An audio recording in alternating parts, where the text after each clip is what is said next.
So, how does a super talented rapper from Ghana build a career worth millions? Well, today, we're going to break down the blueprint of none other than Kofi Mole. He's one of the country's most influential new artists, and we're going to figure out the exact strategy and mindset that took his raw talent and turned it into just massive success. Okay, get this. $6.64 million. Yep, that's the estimated career earnings for Kofi Mole so far. I mean, that is a staggering figure, right? But it's so much more than just the money. It's really the end result of a long journey, one built on pure hustle, smart strategy, and just being real. And that really is the million-dollar question, or I guess the $6.64 million question. How does an artist from Kumasi make that happen? Because it's not just about having a few hit songs. Nope. As we're about to see, there is a very specific blueprint behind all of this. All right, so to really understand that blueprint, we've got to start at the very beginning with the foundation, his mindset.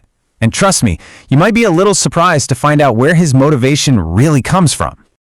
Right from the get-go, Kofi Mole's drive was never about the cash. In his own words, it was always about expression and culture.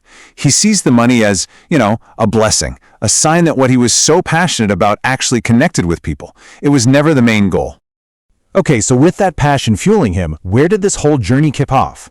Well, to really get a handle on his stardom, we have to go right back to the starting line, back to the streets of Kumasi. So picture this. Growing up, Kofi Mole was just soaking in all those classic hip life sounds.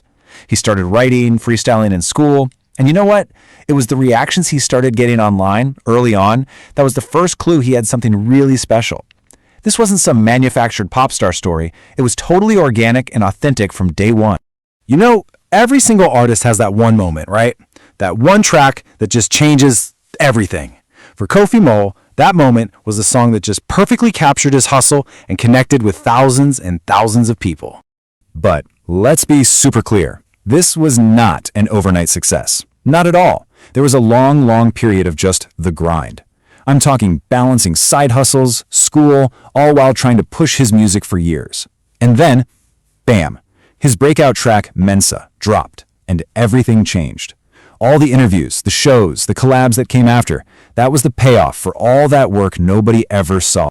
Okay, but having talent and a hit song, that's really only part of the equation. Now we're getting to the absolute core of how he built his wealth, treating music not just as art, but as a serious business.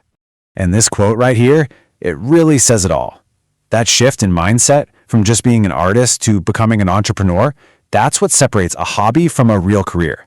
Realizing that your creativity needs a smart commercial strategy to actually last, that was the key that unlocked all his financial success.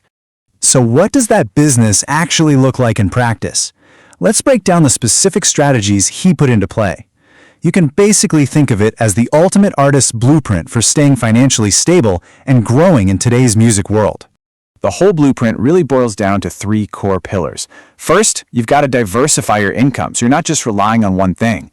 Second, you leverage collaborations to grow strategically. And third, through all of that, you have to maintain the authenticity that got you here in the first place. All right, let's dive into each one. Okay, this right here is diversification in action. His money isn't just coming from one place. Live shows? That's the biggest piece of the pie, 45%. That's not just crucial income, that's how he connects with fans. Then you've got streaming, a solid 30%. And brand deals give him that stability with the last 25%. See, every single slice is absolutely essential for building a career that can actually last. All right, next up, collaborations. Teaming up with big names like Kwesi Arthur and Sarkodie, that was a seriously powerful, strategic move. Think about it. It's a way to learn from other artists, tap into completely new audiences, and just elevate your own brand. It's simple, really. When more people hear you, everything else, the streams, the bookings, it all just follows. So, with all this success under his belt, the focus starts to shift, It's not just about chasing the next hit song or the next paycheck anymore. Now it's about building something that will actually last. This is the long game. We're talking about getting international exposure, touring the world, and creating a real legacy that can inspire the next generation of artists coming out of Ghana. It's about taking that flash-in-the-pan success and turning it into a lasting impact on the entire culture. So in the end, his message to other creators is actually pretty simple, but it's so powerful. He says, stay focused and believe in your craft. don't go chasing trends. Just stay true to what you do. He truly believes that being authentic and being consistent, that's the real engine for success. Everything else, yeah, including the money, that's just what happens when you get that part right. So we're going to leave you with this one question to chew on. Kofi Mole's story really shows us that while a great beat gets you heard, it's the business plan that actually builds a career. In this era where music is just everywhere, maybe the most important instrument an artist can learn to play is their own strategy. What do you think?